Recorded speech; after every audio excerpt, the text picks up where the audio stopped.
Hey guys, to yet another over-explained video about the Hippogriff. I'm really excited about this particular video because this is a textbook example of why I think the Hippogriff is much stronger than the Lion. We find ourselves in a 3v3 ranked game once again with the Dedex on Owl, Malevolent on Eagle, and we're playing against MMY on Eagle and Ezzy's Stag as well as Polaroid's Lion. The main strat that I'm going to show you has to have an owl.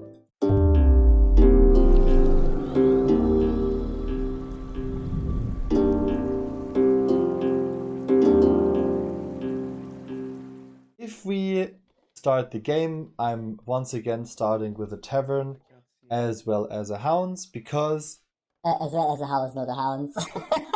because with Owl, I don't really care that much about variance this time around, and you'll see that later on. In a chat, there was someone who asked me why I started Tavern that game, Scout Camp the other game, and it's basically just me deciding on if how much I want to risk it, really. Since Tavern, I feel like Tavern is a riskier play overall, with a bigger payout. So in this case, I opted to go for Tavern because I simply thought that with the Owl, the payout will be much bigger if it pays out and if I generate more tempo, because once the tempo gets rolling with this specific clan composition, it's OP. The idea here, don't tell the others, that's like a secret, that's only gonna be for the members of the channel, is to get relations fast with the Owl, getting 60 relations with the Owl, and then trading over and over again. And your trading will generate an insane amount of Kröwns in the early game. And you're able to eventually get like 1,000 Kröwns, around 1,000 Kröwns at the end of 801. And coupled with 4 Varangian guards, as well as, let's say, 8 to 12 archers and your chief, this is not defendable if you're playing like Classic Lion, because Classic Lion will not have the 7 vows as well as Faith stacked up. So this is basically GG. This whole setup, this whole micro setup is just over. So that's our general game plan. Once again, I'm not gonna talk about the early game too much here because I already did so in the other game. We're starting with a shipwreck, meaning that we can skip a woodcutter for now. We don't have any sheep, but we are able to colonize our open food tile. It's a farm tile, which is just amazing. Very nice spawn for Hippogriff here. I don't have to build a mart because I have a shipwreck. I don't have to build a lumber camp because I have a shipwreck.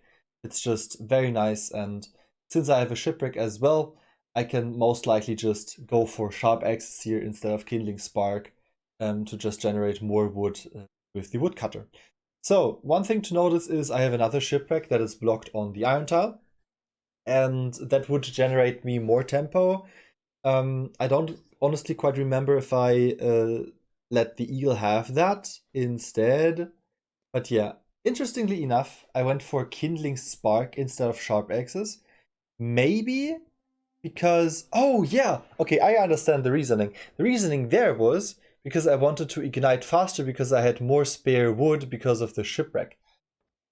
In hindsight, I don't even know if it's worth it if you compare it to sharp axes, but maybe it is. So I'm getting the chief, easy peasy, and yeah, since I have discovered the shipwreck, I can just send back my scout, and I will have an unupgraded food tile, as well as a brazier and a lumber camp there.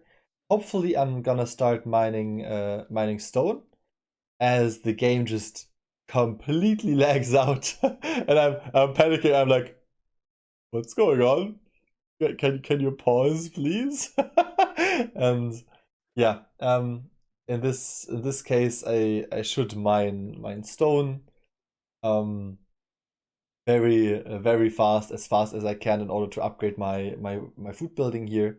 Maybe even building a mart on top of that in order to generate 10 more coins that I need to upgrade my food building. But yeah, you should have seen my face there. Like I was like, what's happening? And then Malevolent just reconnects as well, and everyone is like, classic Northgard moment, I suppose. And yeah, I'm finishing the brazier. I'm working 4 on food, and right now, honestly, in my opinion, I should have built a mart at this stage, but I opted to go for a house instead because I was almost population blocked. And on top of that, after the house, I'm building a second lumber camp. So kind of like a sketchy early build order. Honestly, like in hindsight, I don't really like that. I think upgrading your food building would have been more value. But the main deal here is to get wood in order to build the mart, in order to then work enough gold to upgrade my food building. So I waited for sharp axes before going for the woodcutters, for the main woodcutters, and then I'm building the mart next. Like I said, I will need the gold to upgrade this. And since my stone is on my brazier tile, oh, okay, now I understand. I built this brazier because my thought process was, okay, there's a stone. I have 2 stones in my first circle. There's a second stone in my first circle, and I wanted to mine that as fast as I could. So that was my reasoning there. And together with the early ignite, that was value for the stone mining. Even though I will have less food with this particular build order, it might have been worth it.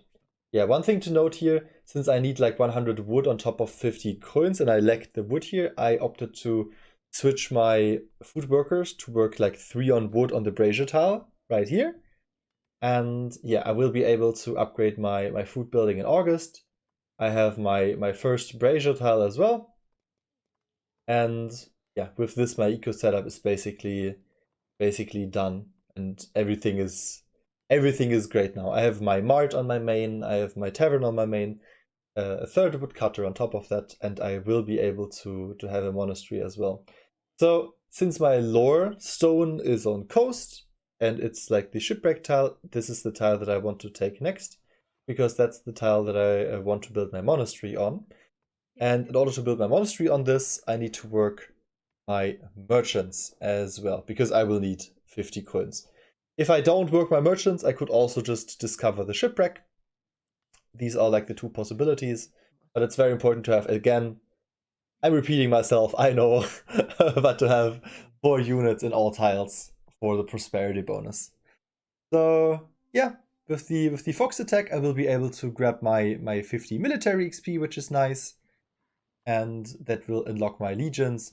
Honestly, with Hippogriff, it's always legions. Like, you get 100 wood, 10 stone, and 50 coins for free, because your first rank in guard upgrade camp, like, is just free. So that's just so much value. And also because I have mined so much stone here, I will be able to like trade away stone like freely, almost for the entire game, because with the early brazier, that's just so much tempo. Like, look at this, it's 8:00 October. I already upgraded my food building, and I have 22 stone on top of that. It's absolutely insane tempo. So next thing that you want to do is you want to upgrade your other lumber camp on the lumber camp tile. You want to build a monastery, and you want to have a merchant on your lowstone as well. That's like the one thing that I derivate from if I know that it's an 802 game and not an 801 game necessarily. I'm not going for like the vanilla monastery on the lorestone sometimes, but I go for merchant and monastery on the lorestone. I tried to like go single monastery, go merchant, like March monastery. I think like single monastery is fine most of the time, but Mart monastery is absolutely insane for like these 802 like late game setups. And since I have Owl, and Owl is feasting so many times, and Owl will generate so much faith for me, and therefore will enhance my tempo, I'm reaching the late game faster. So my reasoning here was, okay, if I have so much tempo, if I have double shipwreck, Owl is supporting me like absolutely insanely well. Eagle is scouting. I'm basically benefiting from all of my teammates' actions. I can go greedy, and even if I go greedy, I'm gonna be ready earlier. That was basically my reasoning. By the way, if you have so much gold, so much stone, it's almost always worth it to upgrade your woodcutter instantly. The wood that you generate from this is absolutely worth it in the long run. So yeah, I'm scouting my side now because I have some spare subjects. At least like scout a little bit of the second ring if you're Hippogriff, even though you don't like scouting. And yeah, I'm mining the iron now in order to set up more brazier tiles, especially once I have furnace mastery. So that's what I'll do. Like I said, if I had to play it again, I would have upgraded my lumber camp here. So already like some slight improvements that I would have suggested for you guys. But you will see that even with like these slight errors that I made, this strat is absolutely insane. And you'll see in a second what I mean. So right now I have 4 monks working on the runestone tile. I'll have furnace mastery. It's gonna be a furnace on both my monastery tile as well as my tavern tile. Reasoning for that being is that I want to only work 1 taverner on main, and I want to boost my faith production. Because if I play the more greedy 802 setup with the monastery and the mart on my lore stone, I need to increase my faith production. So how can I do that? I'm only working 4 monks at all times, basically. And in order to do that, I'm going to ignite my faith production tile up until I reach 6 faiths in order to reach the first vow. And then I'm basically only working gold from this point onwards. You'll see in a second what I mean by that. So yeah, I'm finishing the iron with the chief. Very important to always work 4 units in a tile for the prosperity bonus. And the first winter is over. And as you can see, with the first winter being over, I have 18 population, monastery, I'll have 4 lores unlocked, and yeah, we are basically ready to rumble at this point. So obviously via Regia into upgrading March for improved relations, and I will start trading away the stone. Like I said, I have so much stone. Like from this early brazier decision that I took, instead of upgrading my food, I benefited from so much more stone. And here you can see more, like lots and lots of different building options that I'm choosing from here. You see me dropping a 3rd mart. This is a very, very early 3rd mart. It's simply because I want to work 3 marts, and I want to trade the owl, the stone, or in this case, I couldn't trade the food, or in general, trade stone or trade food. Trade with the resource that you have the most, basically. You don't really care about trading away the resource. You can't really trade wood to the owl. That's like that's not possible because that clan doesn't have that resource. But it is what it is. So yeah, we are building our 3rd mart. And like I said, it's super weird what I did here, like to not have worked the upgraded wood lumber camp. But yeah, I'm mining my stone on that with my chief as well, going for Ember of Prosperity as well. And I'm going for a 4th brazier on top of that. And on top of that, I'm upgrading my mart, my 2nd mart on the wood tile that I had. And I'll start trading with 7 merchants at this point.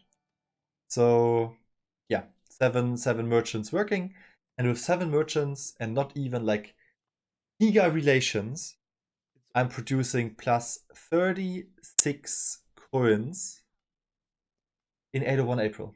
Isn't that crazy? So even though this is an 801 game, I'm debating if I have to like go all in rush, but no, I'm actually going to upgrade my monastery to an abbey here, and I'm going to assign another woodcutter to work as a farmer in order to grab more tiles. Right now, my abbey is producing no resources whatsoever because I don't even have 200 Thane. But once I grab one more tile, this abbey will produce resources. And the crazy thing about this now is that I have 4 braziers, right? I have an upgrade, like I have an abbey, and I will have my vow unlocked in 801 May/June. And that's absolutely insane. So I'm getting my 200 fame now. I'm colonizing another tile. Right now I'm working some woodcutters on the merchant tile, and with Fan of the Flames I'm finally able to benefit more from these ignitions that I'm taking. So right now I'm waiting a little bit, and I'm igniting again. I'm not igniting my abbey tile because that's basically done. Like for the faith thingy, the second vow is amazing for 802 games, but the second vow is not really needed for 801 games. And despite me going for an abbey, I'm planning to go for like a big 801 convert. Not necessarily like an all-in push, as you can see, because I went for abbey. I have like a very greedy eco setup, but we will try to like pressure early. So the next thing that I have to focus on is, after grabbing weaponsmith or getting enough lore to grab weaponsmith, I will work the mart on the lore stone on top of that. So right now I'm working 11 merchants and 1 taverner, and that comes down like to a total of plus 47 Kröwns in 801 June. And now you guys can tell me what clan is capable of this kind of tempo. Like, isn't that absolutely mental what this clan is capable of? So again, I'm just like permanently igniting all and over again. And would be nice to have a brazier worker on my lorestone tile, but I don't really have spare population for that. But yeah, right now I'm just going for the ignites, going for the ignitions, only working two furnace masters, because I only need like these 2 furnace masters. 1 furnace master to keep me happy, with 1 taverner working, and 1 furnace master to sustain my army, or like to sustain my population on the food tile. I don't really need more furnaces. What I just noticed, by the way, I think I deleted the 4th brazier on the lumber camp mart tile because I think it now would have been too greedy, and I kind of agree. If you're playing for 801, you kind of only need 3 furnaces, but you can go for 4. I mean, I'm pretty sure it won't be that big of a deal, but I like igniting with like 2 to 3 furnaces anyway. So as you can see, I'm always igniting. I'm banking enough wood to build my camps, and since I have 1 free camp upgrade, there's going to be 1 Varangian Guard upgraded camp, 1 archery upgraded camp, and my main will be a citadel, and that's basically it.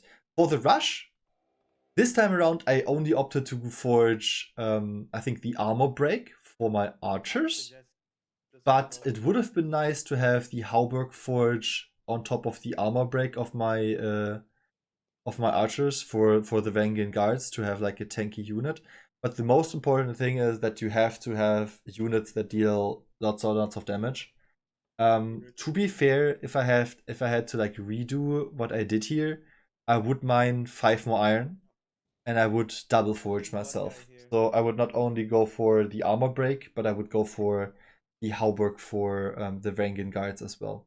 But yeah, as you can see, at this stage of the game, I have 1000 Kröwns in 801 September. I will forge my armor break, The eagle is scouting now, Malevolent is scouting now, and if you have like this kind of a timing in 801 September, the lion can convert like 8, maybe, if he can stack up some faith, but he will suffer a little bit for converting so much early. And yeah, Hippogriff will convert way more. And the great thing is, if I see that the enemy just overconverts, I will just stop converting. I won't convert like too much. I will just either convert that much that you're gonna die, or I see that you're overconverting and I will just chill. And I would not convert like that much anymore. So yeah, as we can see, Lion one buffer tile to the first circle of his, so he only colonized the second circle. And there's gonna be a blizzard in winter, so the enemy will most likely just save up on food, save up on wood. And with Hippogriff, you don't really care about blizzard because you're producing your resources so fast. You can sustain like literally everything. So right now I'm going for 5 convert first, converting 2 archers as well as 3 Vanguard guards. I have my armor break forged successfully on the archers, and we're already going on the lion, while the owl is harassing the stag on the left side. So the eagle has to decide, do I want to defend the stag? Do I want to defend the lion? And it's kind of not possible for him to defend the lion here if the lion doesn't convert, because I have 4 Vanguard guards as well as 2 archers here, and there's an eagle on top of that waiting in the boneyard, healing up. So yeah, right now I'm saving a little bit for the blizzard. I honestly thought this would not be like an all-in push, so I stopped my gold production altogether. I'm only working 3 merchants. But I was wrong. the push was game winning. Spoiler alert. However, if you have a blizzard with Hippo, I highly recommend just banking the food, banking the wood. You reproduce the food and the wood so fast. It's fine. It's fine if you bank that for a second. So after decolonizing the first tile, we are decolonizing the first circle of the lion. Lion, very good build here. Only has his houses on the first circle, so none of these tiles have been vital. However, I'm standing on this tile with 12 archers, 4 Varangian guards as well as chief. Malevolent has brought 4 units as well, and as you can see, the lion is not really ready. He has 2 archery camps upgraded with smithies, but his main is not upgraded, and that's the main giveaway. If he doesn't have a citadel, he can't really convert that much. So right now I still have like archers that are still running. The lion obviously waits up until the very last moment for the decolonization to start, but I'm waiting for the reinforcements as well. So once the lion enters here, it's gonna be an absolute slaughter. They are trying to go on the Varangian guard. Make sure to like kite with your Varangian guard, maybe micro your units a little bit. And yeah, I mean, I have just way too much, and together with the Clear clan, the lion has absolutely no chance, despite having the other eagle here. And that's simply GG, simply because of the 801 timing. So yeah, if you enjoyed this video, if you enjoyed like this idea of the owl boosting relations early, and Hippogriff benefiting from that with like lots and lots of early merchants. I had, I think, 11 merchants in 801. Then feel free to like and subscribe the video. I would appreciate the help. And like I said, this video is for members only. So if you could, please don't distribute this like secret strat to all the other people, because this is basically what we played with, and that's basically the strat that I have gotten like rank 2 with, because this was absolutely busted. Every single time we played this strat with Dedex, we won the game. And yeah, it's basically free GP. So if you have a dude, if you have help, with pre-mates, if you have an owl that can boost you, pick this strat. It basically just boils down to owl trading you resources early, going for hypnotic spores, sending a Norn over, and that's basically it. That's all the owl has to do. And once you have so much relations, you're gonna get 1000 coins in 801 with Hippogriff, and you're gonna get forged. And you can get Abbey. Like, this is absolutely bonkers. So this is not even all in 801, and it's still that strong. And yeah, we played this on another spawn, I believe, if I'm not mistaken, where I had sheep on top of having one shipwreck, and that was even crazier. So yeah, once again, thank you so much for watching, and I'll see you guys next time. Bye bye.